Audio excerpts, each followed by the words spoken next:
सोने की फसल।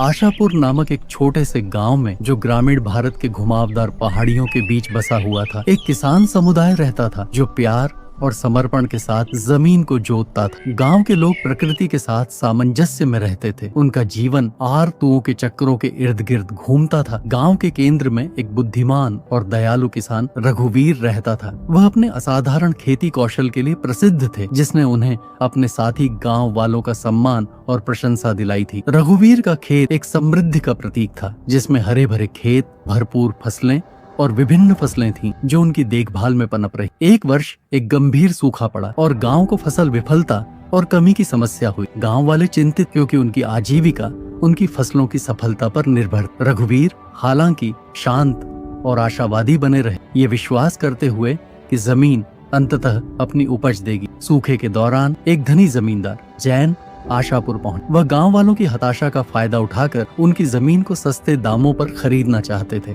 जैन एक चतुर व्यवसायी थे, जो गांव वालों के कल्याण की परवाह नहीं करते थे और उनका एकमात्र उद्देश्य उनकी दुर्दशा से लाभ उठाना था। गांव वाले, जो अपने परिवारों को खिलाने के लिए संघर्ष कर रहे थे, श्री जैन के प्रस्तावों से आकर्षित हुए।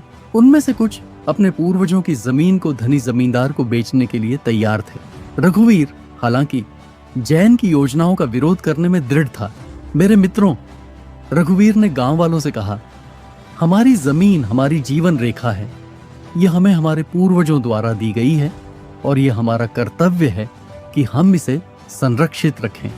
हमें अपनी जमीन को जैन को नहीं बेचना चाहिए, चाहे उनके प्रस्ताव कितने भी आकर्षक क्यों न हो।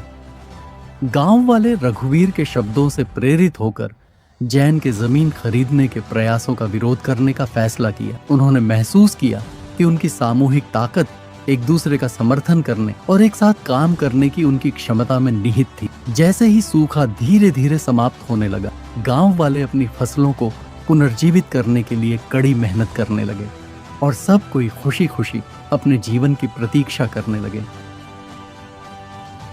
बैल और गधा। एक समय की बात है, काशी में कई वर्ष साथ रहकर दो पंडितों ने धर्म और शास्त्रों का अध्ययन किया। शिक्षा पूरी होने के बाद दोनों विद्वान अपने अपने गांव की ओर चल पड़े। तब यातायात के साधन तो थे नहीं। लोगों को एक स्थान से दूसरे स्थान तक जाने में कई कई दिन लग जाते थे। लोग दिन में चलते थे और रात में विश्राम करते थे। ये दोनों पंडित भी ऐसा ही कर रहे थे। एक बार दोनों नगर के सबसे धनी व्यक्ति के यहाँ ठहरे। उसने उनके रहने की व्यवस्था की और फिर अपने लोगों से कहा कि दोनों महानुभावों के भोजन का भी बंदोबस्त किया जाए। इस बीच समय पाकर धनी व्यक्ति दोनों के पास पहुंचा और उनसे चर्चा करने लगा। धनी व्यक्ति अनुभवी था। वह जान गया कि दोनों पंडितों में बहुत ज्यादा घमंड है, साथ ही दोनों एक दूसरे को मूर्ख समझते हैं। उन्होंने दोनों से अलग अलग बात कर एक दूसरे के बारे में भी पूछा। जो जवाब मिले वो धनी व्यक्ति को दुखी कर गए। उसने मन में विचार किया कि ये दोनों काशी जैसी जगह पर वर्षों अध्ययन करके आए हैं, लेकिन एक दूसरे का सम्मान करना नहीं सीखा। बहरहाल भोजन का समय हो गया था। धनी व्यक्ति ने दोनों को बड़े आदर पूर्वक भोजन कक्ष में बुलाया। एक की थाली में चारा और दूसरे की थाली में भूसा परोसा। ये देखकर दोनों पंडित आगाबूला हो गए। गुस्से में आकर कहने लगे कि क्या हम जानवर हैं जो ये चारा और भूखा खाएंगे?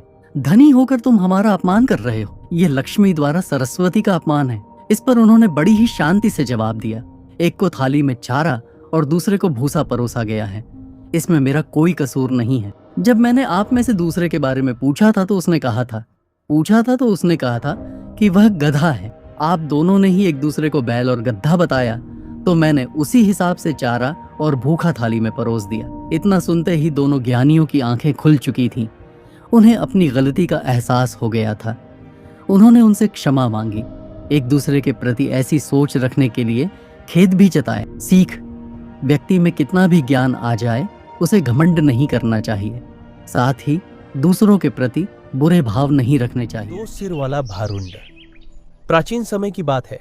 भारुंड नामक एक विचित्र पक्षी रहता था, जिसके सिर दो थे किंतु धड़ एक ही। दोनों सिर के अंदर कोई एकता नहीं थी। दो दिमाग होने की वजह से वे दो दिशाओं में, यदि एक दिमाग एक दिशा की ओर जाने की सोचता था तो दूसरा दूसरी दिशा की ओर जाने की सोचता था। दोनों सिर का एक दूसरे से बैर था। एक दिन भारुण भोजन की तलाश के लिए उसे एक फल गिरा दिखा तो उसने चोंच मारी और बोला, वाह क्या मस्त फल है, इसको तो मैं ही खाऊंगा, मैं भी चक्कर देख लेता हूं। ऐसा कहकर उसके दूसरे सिर ने जैसे ही चोंच मारकर फल को खाना चाहा, दूसरे सिर ने उसे रोक लिया और बोला, अपनी गंदी चोंच इस फल से दूर रख, इसको मैंने ढूंढा है तो इसको खाऊंगा भी मैं ही। अरे हम दोनों एक ही शरीर के दो भाग हैं और इसलिए खाने पीने की चीजें तो हमें कम से कम बांटकर खानी चाहिए। सिर बोला, खाने का मतलब सिर्फ पेट भरना ही नहीं होता है भाई, जीभ का स्वाद भी कोई चीज होती है। जीभ के स्वाद से ही तो पेट को संतुष्टि मिलती है। मैंने तेरी जीभ के स्वाद का कोई ठेका नहीं ले रखा है। पहले आराम से फल खाने दे, उसके बाद डकार आएगी, तब मजा आएगा। उसके बाद वह फल खाने लगा। अपने अपमान का बदला लेने की अब दूसरा सिर ठान चुका था। एक दिन भारूड भोजन की तलाश में घूम रहा था। उसे एक फल दिखा। दूसरे सिर ने उस फल को उठा लिया और खाने ही वाला था कि पहला सिर जोर से चिल्लाकर बोला, अरे इस फल को मत खाना, यह जहरीला फल है जिससे हमारी मौत हो सकती है। दूसरा सिर हंसकर बोला, चुपचाप अपना काम खा रहा हूं और क्या नहीं खा रहा, उससे तुम्हें क्या मतलब। भूल गया उस दिन की बात। पहले सिर ने उसको समझाने की कोशिश की किंतु वह नहीं माना और अंत में सारा फल खा लिया और भारूड तड़प तड़प कर मर गया।